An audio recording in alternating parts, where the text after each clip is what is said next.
Very bright, because this is a steel frame, still continuing the same tradition. So physically fit, mentally alert and morally correct. This is the policing we want to give to the generation, because this always is required. After 12 years of policing, very difficult, because it is a subcontinent having so much diversity.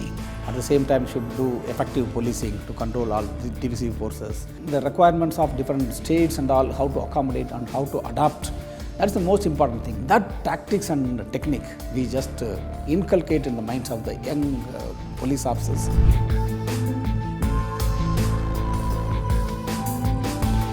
Today we have with us an architect who is known for modern policing and internal security, former IPS officer AS Rajan sir from the batch of 1987. Welcome sir to MIT World Peace University. So let us start with this question that you have just interacted with freshly qualified UPSC aspirants. So how do you look at the future of Bharat and the way bureaucracy is developing? Very bright, because this is a steel frame, still continuing the same tradition. The way the selection process, the selection is conducted, and then the training part, because my last posting was Director Sardar Vallabhbhai Patel National Police Academy. We have been creating leaders in police and national security. So I am very confident about this lot, and they are doing extremely well. I will say that they are much better than us. So you have headed India's law enforcement positions, which are known to be very crucial positions for India, for internal security and policing. So how was your experience, and how did you deal with all the challenges that would have come your way? Yeah, it's a good question, but it's a very long span of 36 years, and I prefer to experiment, in the sense that I left the core policing in the year 1999, after 12 years of policing. So that time I had done 7 districts. I always remain in the forefront and important districts of Bihar and Jharkhand, current Bihar and Jharkhand. Everybody knows that how difficult it is to work in Bihar. That too between 87 and 99. 12 years I was there in both the districts, undivided Bihar. So that time, superintendent of police in 7 districts, that was very challenging. Next, I moved to the internal intelligence, that is intelligence bureau, and served in every part of the country, India, starting from Ladakh, Leh to Andaman Nicobar, because I was in charge of Tamil Nadu intelligence, and the northeast region, 8 states of northeast, and also in Gujarat, 8 years I was there. So I mean, we can say that all 4 corners of the country covered, and also I remained posted in Uttar Pradesh, the biggest state in India, along with Uttarakhand. So it is a country in itself.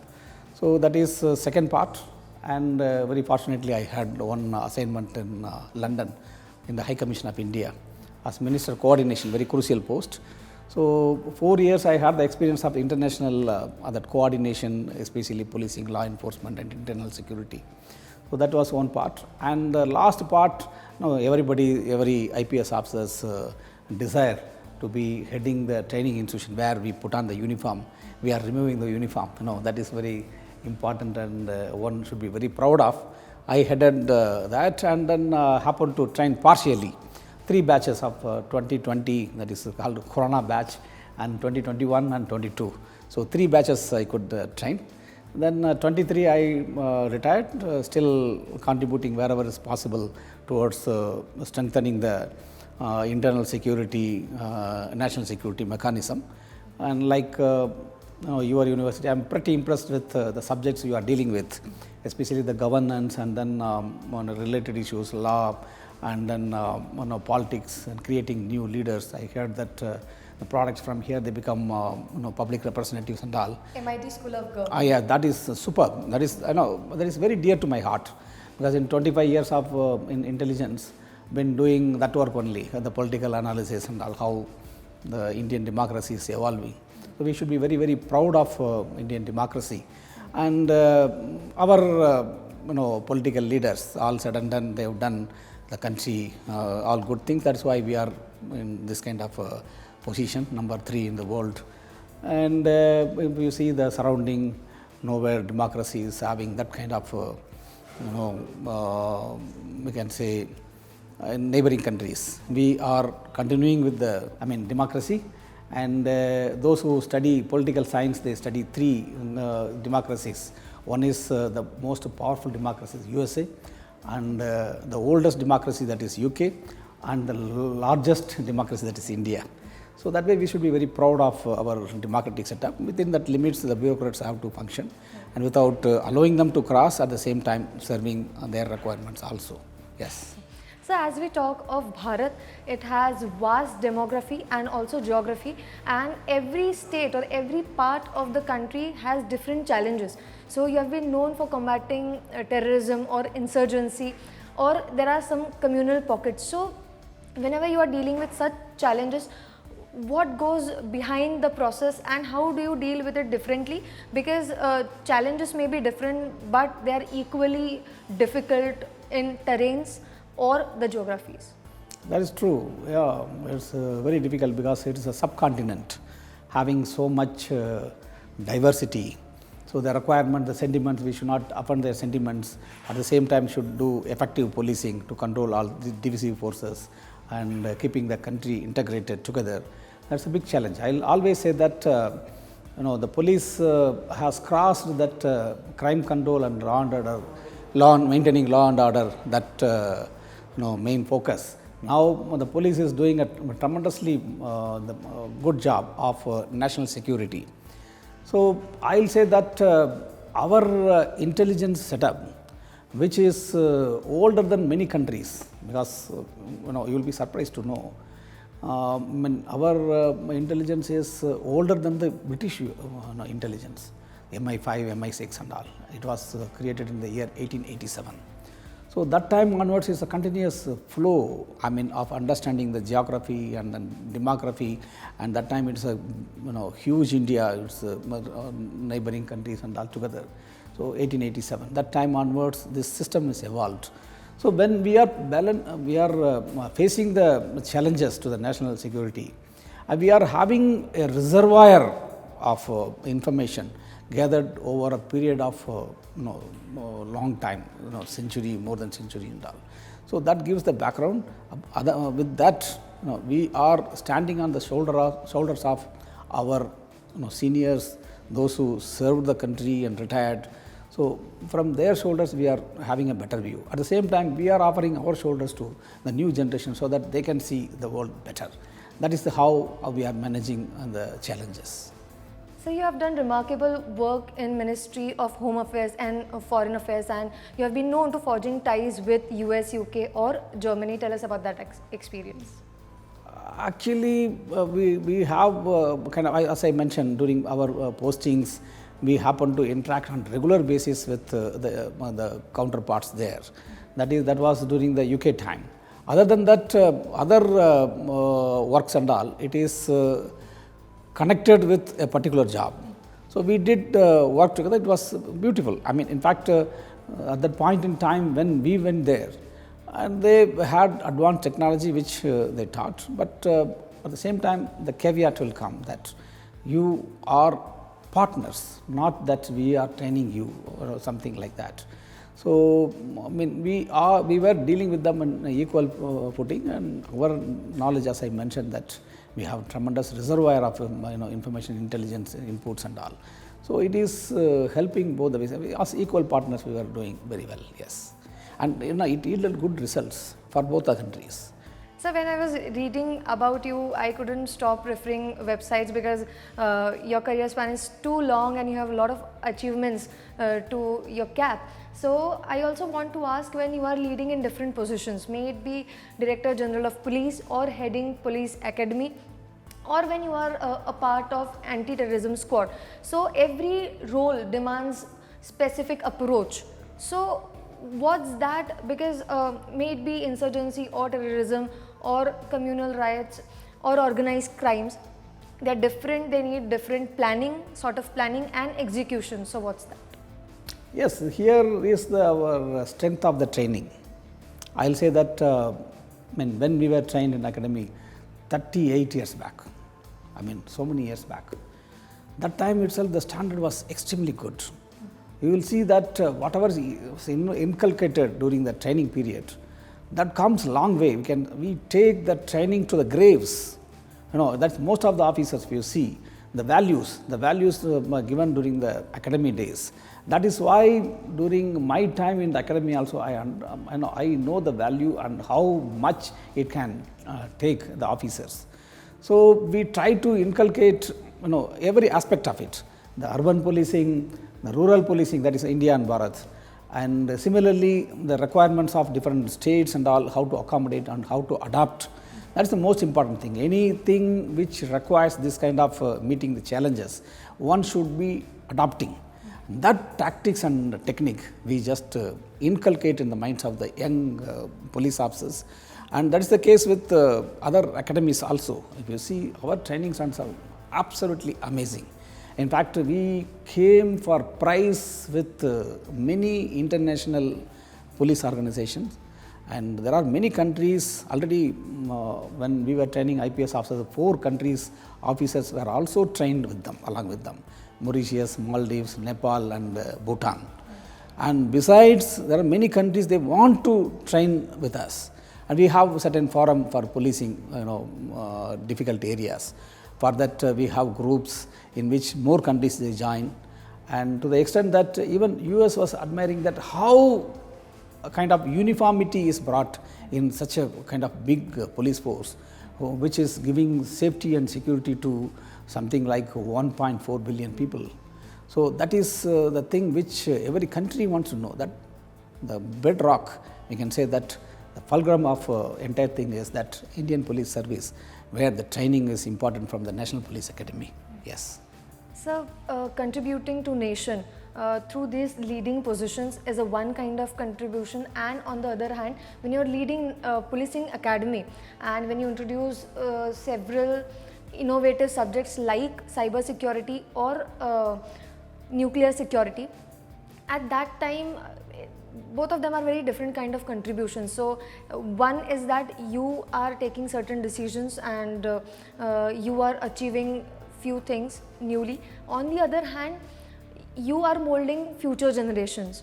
So what's that bridge you have to travel when you have to train a lot of other upcoming generation in this bureaucracy? So we call this like a living bridge connection. That wisdom is like a bridge. Like olden days, the grandmother, grandfather used to pass on the family values and the stories form and other things with love and affection so much to the grandchildren. Similarly, the retired officers and then senior officers, they are expert in certain fields. They are, the entire list is there, they are being called and then very meticulously. It is not one man's job. I will not say that I did everything, certainly not. It is putting the heads together and just seeing that which can have better impact, what are the future requirements. So the most important thing is that futuristic policing. So without forgetting about the traditional requirements, because that is a country like India, both are equally important. That's what I was telling, that somebody who is policing South Delhi, suddenly next day on posting you may go to Arunachal Pradesh or Mizoram or Puducherry and be doing absolutely rural policing or having some special requirements.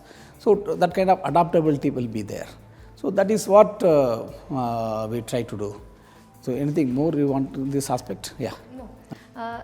So moving ahead, for upcoming officers to know, when you were asked that what's your personal strength, will it be mental strength or physical strength, you said there was not an option for spiritual strength. So this is a very unique perspective.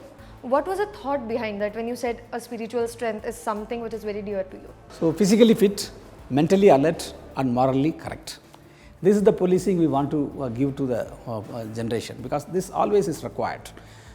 Because the uniform in itself, that's what I was telling our probationers all the time. I was telling, anybody who wants to have friendship, on the roadside you wear uniform and go there, people will be attracted to you if you are with a smiling face. They'll come, they'll try to take selfie with you, or they'll say that what a fit person you are, and all these things. At the same time, you are just rolling your eyes and then just giving a stern look, or with danda you are just threatening people. Then the eyes, instead of admiration, it becomes fear. So always he said that you will have to see that admiration in the eyes of the people, not the fear. But if the fear comes, that means you understand that you are going on the wrong path. That is why I told that we give everything possible within the shortest span of time, to be physically very fit and mentally alert, because all subjects, if you see within that period, how to inculcate all those things. They are all freshers from the colleges, universities. For them, making ordinary person to a very, very top level, top notch police officer, it's not an easy thing. So we inculcate all those mentally being alert and all. And most important thing is that morally alert, morally correct. So they should be ethically correct, and then they'll have to create confidence among the people, not fear. Yes. Sir, how do you think bureaucracy can contribute to nation building, because it's one of the most important pillars of democracy, and here at MIT World Peace University we always talk about all the pillars which are taking forward the legacy of democracy. So how do you look at the contribution of bureaucracy? Bureaucracy has been contributing ever since India got independence and the system of modern bureaucracy came. Now, Sardar Vallabhbhai Patel, the time when the people asked that the police, Indian police or imperial police should be abolished, what he told is that there is no question of abolishing, we need police. So it should be Indian police service, that service word was added. So here the motive should be, it's not that imperial police and we are imposing what the the Queen of England, Britain wants to impose. It's not the question. Its question is that service oriented. So that is the basis of the police. Similarly in bureaucracy also, from just mere collector become administrator, district administrator, the welfare oriented, all these things came. So that's the most important part. So that legacy has to continue, and they'll have to adapt according to the modern challenges.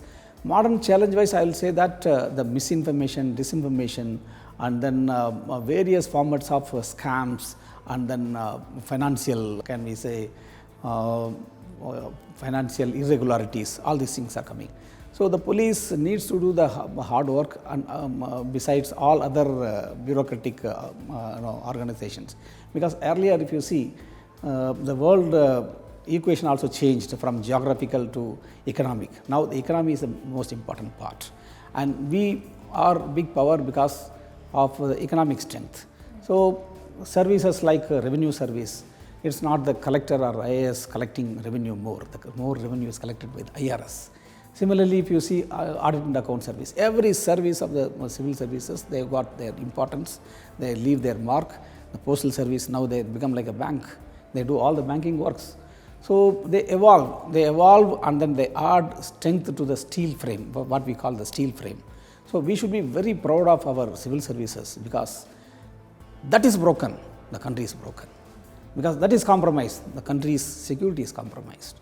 So I will not say that only one particular service is contributing, everybody is contributing. That's why I told that the importance has been changing, and then the service barriers also is getting blurred. So anybody can do any work, that kind of interoperability also has come, yes. Thank you so much, sir, for having this detailed conversation. Indeed, his life is inspirational, but very two important messages we get from this conversation is that bureaucracy is a service, and there should be admiration towards this service which comes from spiritual strength. Thank you so much.